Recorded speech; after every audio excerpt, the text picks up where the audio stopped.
বাংলাদেশি পোলারা যেরকম গুরুত্বপূর্ণ সময়ে দুর্বল, মাইয়েরা ওইরকম গুরুত্বপূর্ণ সময়ে দুর্বল।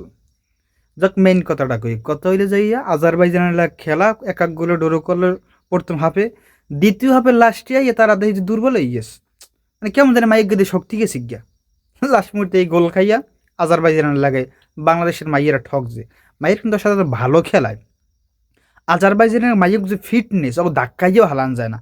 আর বাংলাদেশি মাইয়ে গদ দেহায় বাচ্চা বাচ্চা এই অবস্থা। যাই হোক, বাংলাদেশের মাইয়েরা ঠকছে।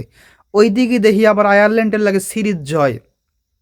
মানে বাংলাদেশের এমন খেলা কবে দেখছি আমি জানি না, যেই খেলায় কোনো উত্তেজনা নাই। মানে শুরু থেকেই মনে হইতেছে আজকে বাংলাদেশ জিতবে, এমন একটা অবস্থা তারা ব্যাটিং করছে।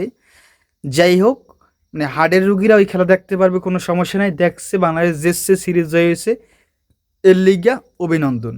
আর মাইয়েরা মানে ম্যাচটা ড্র করলে ভালো লাগতো, কিন্তু লাস্ট মুহূর্তে হারছে, কিচ্ছু করার নাই।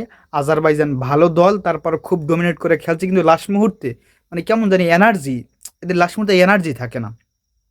এই হলে মাইয়ের অবস্থা, পোলাগো এই একই অবস্থা। পোলারাও লাস্ট মুহূর্তে এই গোল খায় ফুটবলে, মাইয়েরাও লাস্ট মুহূর্তে গোল খাইছে, কিচ্ছু করার নাই। তারপরও তোমাদেরকে অভিনন্দন এত সুন্দর একটা খেলা উপহার দেওয়ার জন্য।